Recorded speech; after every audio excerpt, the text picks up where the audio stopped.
60,000 रुपये व्यय होंगे। नगर विकास की स्वीकृत योजनाओं की जानकारी मैं दूंगा आपको। बिहार शहरी आयोजना एवं विकास नियमावली 2014 के प्रावधानों के आलोक में 7 आयोजना प्राधिकार बोधगया, गया, राजगीर, बिहार शरीफ, आरा, मुजफ्फरपुर और सहरसा में पूर्व में जो पद सृजे थे 147 उसको प्रत्यार्पित करते हुए प्रत्येक जिले में एक जिला आयोजना क्षेत्र पदाधिकारी का कार्यालय का गठन और 38 कार्यालयों को सौंपे गए कार्य एवं दायित्वों को समुचित निर्वाह हेतु 112 करोड़ 5,74,844 रुपये का वार्षिक व्यय लागत पर स्वीकृति दी गई। बिहार राज्य आवास बोर्ड में जो वित्तीय शक्तियां थी उसमें परिवर्तन किया गया। प्रबंध निदेशक की शक्ति पहले 50,000 थी, उसको बढ़ा के 1 करोड़ किया गया।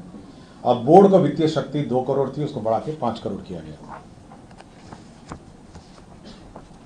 नगर विकास की ही केंद्र प्रायोजित अटल नवीकरण एवं शहरी परिवर्तन मिशन अमृत 2.0 अंतर्गत सासाराम सीवरेज नेटवर्क परियोजना लागत 455 करोड़ 61,37,000 रुपये की प्रशासनिक स्वीकृति दी गई। नगर विकास की ही दूसरी योजना यह सीवान जिला का है।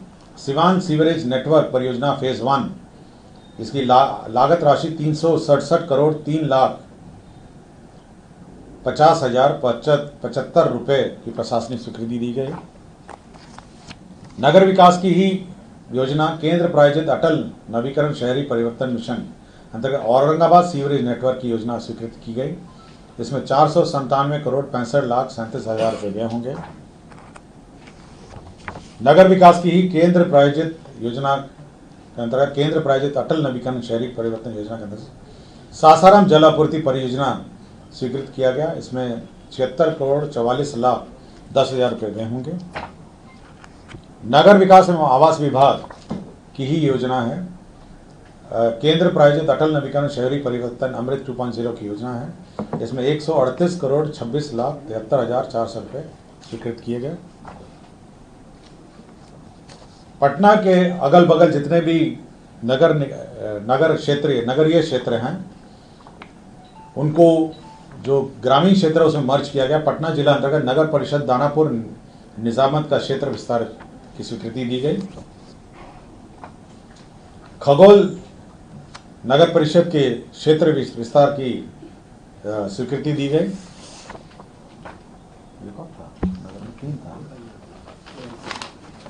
और फुलवारी शरीफ का क्षेत्र विस्तार तो जितने भी पटना के अगल बगल तीनों हैं, फुलवारी शरीफ, दानापुर और खगल क्षेत्र का क्षेत्र विस्तार की स्वीकृति दी गई। कौन-कौन गांव इसमें शामिल हुए हैं सर? ये नाम आप लिस्ट देते हैं।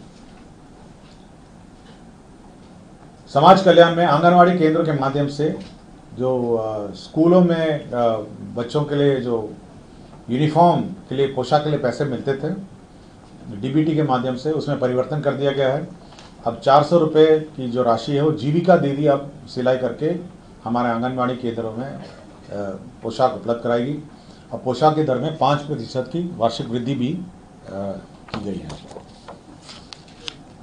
समाज कल्याण योजना में समाज कल्याण विभाग के अंतर्गत ही ये भारत सरकार के सक्षम आंगनवाड़ी एवं पोषण 2.0 अंतर्गत प्रधानमंत्री जनजातीय आवासीय न्याय महाअभियान के अंतर्गत 5 जिलों के विभिन्न जनजातीय क्षेत्र में 10 नए आंगनवाड़ी केंद्रों के भवन निर्माण की स्वीकृति दी गई और प्रत्येक आंगनवाड़ी केंद्र में 12 लाख रुपए के दर से 100% केंद्र राशि 1 करोड़ 20 लाख रुपए एवं 10 आंगनवाड़ी केंद्रों की स्थापना संचालन हेतु नियमित मत केंद्र अंश मंद होगा 22,44,000 और राज्यांश राशि 19,16,000 रुपये व्यय होंगे।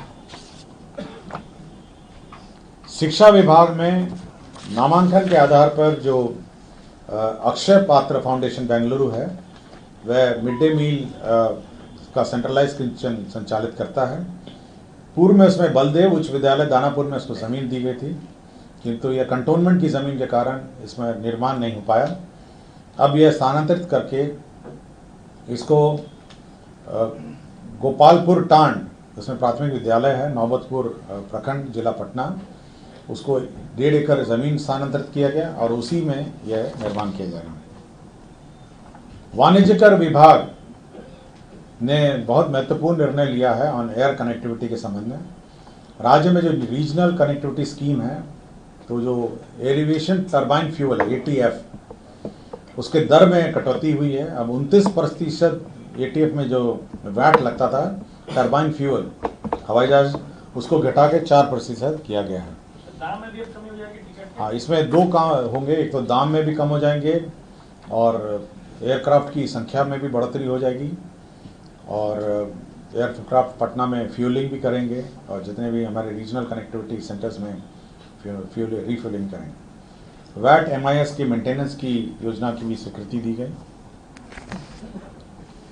ग्रामीण विकास विभाग में national NIRD and PR Hyderabad के साथ पंचायती राज संस्थान, राष्ट्रीय ग्रामीण विकास एवं पंचायती राज संस्था हैदराबाद ने आर्टिफिशियल इंटेलिजेंस के क्षेत्र में सेंटर ऑफ एक्सेलेंस की स्थापना करने के लिए 5 करोड़ रुपए की स्वीकृति दी गई।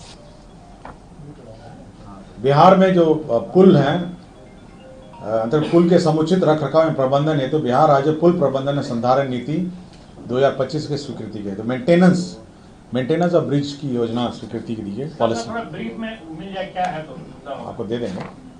अब एक साथ लिख के रखिए, मैं एक साथ आपको सप्लीमेंट्री का जवाब दूंगा। बिहार अभियंत्रण सेवा शिक्षा सेवा नियमावली 2020 के अंतर्गत राजकीय अभियंत्रण महाविद्यालय में सहायक प्राध्यापकों की जो नियुक्ति हो रही थी, उसमें जो गेट स्कोर से नहीं नियुक्ति, जिसका गेट स्कोर निर्धारित नहीं है, उसके लिए परीक्षा का एक प्रावधान किया गया और उसकी परीक्षा का व्यवस्था किया गया है, और उसी में ब्रेकअप है कि कितने कैसे कैसे वो परीक्षा आयोजित की जाएगी। इसी तरह पॉलिटेक्निक में भी पहले गेट स्कोर जहाँ नहीं है वहाँ पर भी आपका परीक्षा का प्रावधान किया गया है और उसी का नियमावली में संशोधन किया गया। कृषि विभाग में बिहार कृषि अधीनस्थ सेवा कोटि 9 भर्ती प्रोन्नति एवं सेवा शुल्क नियमावली 2025 का गठन किया गया है।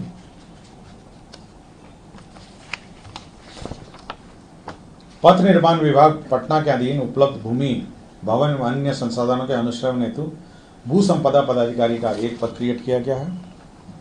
राज्यपाल सचिवालय में 2 गाड़ियों वाहन चालकों का पद क्रिएट किया गया है।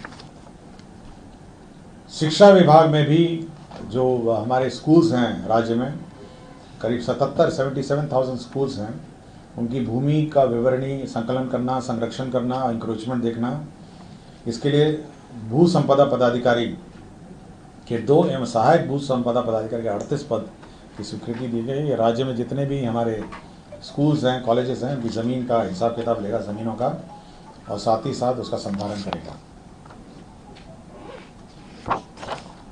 बिहार शिक्षा प्रशासन संवर्ग नियमावली 2025, आपको याद होगा कि पिछले 2 कैबिनेट पूर्व जो शिक्षा विभाग का जो संवर्ग है, प्रखंड और प्रखंड से नीचे वाला, उसका सेवा नियमावली स्वीकृत हुआ था, उसी में पद सृजित हुए हैं, जिसमें शिक्षा विकास पदाधिकारी जो प्रखंड स्तर का पद है 568 होंगे, और हर 10 पंचायत में एक पदाधिकारी होगा जो सहायक शिक्षा विकास पदाधिकारी, 1503 पद होंगे। घरेलू हिंसा संरक्षण जो अधिनियम है 2005 के आलोक में समाज कल्याण विभाग के अधीन महिला एवं बाल विकास निगम अंतर्गत 390 पदों का सृजन होगा। बिहार लोक सेवा आयोग के अधीन आशुलिपि के 15 पदों का सृजन होगा। बिहार सहकारी सोसाइटी अधिनियम, जीविका का याद होगा पिछली बार की जीविका के लिए बैंक एक खोला जाने का प्रस्ताव है। अब इसमें इसी सोसाइटी के अंतर्गत 653 पदों का सृजन होगा। लोक स्वास्थ्य अभियंत्रण विभाग के सुदृढ़ीकरण, विस्तार एवं स्थापना हेतु अलग से 5 नए प्रशाखाओं का सृजन किया गया है, और अवर सचिव का 1 पद, प्रशाखा पदाधिकारी 5 पद, सहायक प्रशाखा पदाधिकारी 22, कुल 28 पदों का सृजन किया गया है। शिक्षा विभाग में जो कॉरपोरेशन है, जो बिहार राज्य शैक्षणिक आधारभूत संरचना विकास निगम लिमिटेड, जो पूरे राज्य में स्कूलों का निर्माण करता है, बिल्डिंग्स का, कॉलेजेस का निर्माण करता है, उसी में अब हम लोगों ने 818 पद सृजित किए हैं, और बिहार शिक्षा परियोजना परिषद में 63 पद हम लोगों ने सृजन किए हैं। उत्पाद विभाग में बिहार मध्य अवर सेवा के निरीक्षक मध्य निर्देश को उत्क्रमित कर वेतन बैंड पे बैंड 2 ग्रेड पे 4,600 में दिनांक 1/1/2006 से वैचारिक तथा दिनांक 21/1/2010 में वास्तविक लाभ स्वीकृत करने का निर्णय लिया है। सिविल अपील संख्या 6693/2022 में माननीय सर्वोच्च न्यायालय नई दिल्ली द्वारा दिनांक 3/1/2023 को पारित न्यायाधीश के आलोक में स्वास्थ्य विभागीय संकल्प संख्या 316 दिनांक 25/3/2023 को निरस्त किया गया है। इसमें जो सेंट्रल पब्लिक सेक्टर अंडरटेकिंग है, आयुष के दवाई जहाँ से खरीदी जाती है, Indian medicine pharmaceutical corporation limited, पहले नॉमिनेशन बेसिस में वहाँ से होता था, उसी को सर्कुलर पर रद्द कर दिया गया। बांका जिला अंतर्गत अंचल अमरपुर के मौजा राजपुर थाना संख्या 351 में ये राजकीय चिकित्सा मेडिकल कॉलेज एवं अस्पताल का निर्माण किया जाए, उसकी ज़मीन स्थानांतरित की गई है। पटना जिला अंतर्गत पटना सदर अंचल के गंगा नदी के दक्षिण किनारे पे मौजा दुजरा दियारा थाना संख्या 139, यहाँ पे जो भारतीय अंतर्देशीय जलमार्ग प्राधिकरण पतन पोत परिवहन एवं जलमार्ग मंत्रालय भारत सरकार को दिया गया है। यहाँ पे शिप का रिपेयर और जहाज की मरम्मती एवं ड्राई डॉक का निर्माण यहाँ पे किया जाएगा। श्री जटाशंकर पांडे तत्कालीन जिला अल्पसंख्यक कल्याण पदाधिकारी सीवान, इनको रंगे हाथ पकड़ने के आरोप में इनको डिसमिस किया गया। स्वास्थ्य विभाग में श्री जितेंद्र कुमार औषधि निरीक्षक पटना 5 संप्रति निलंबित, आय के विरुद्ध अधिक अचल और चल संपत्ति के आरोप में इनको बर्खास्त किया गया। तो कुल 47 एजेंडों पे आज निर्णय हुए हैं। धन्यवाद।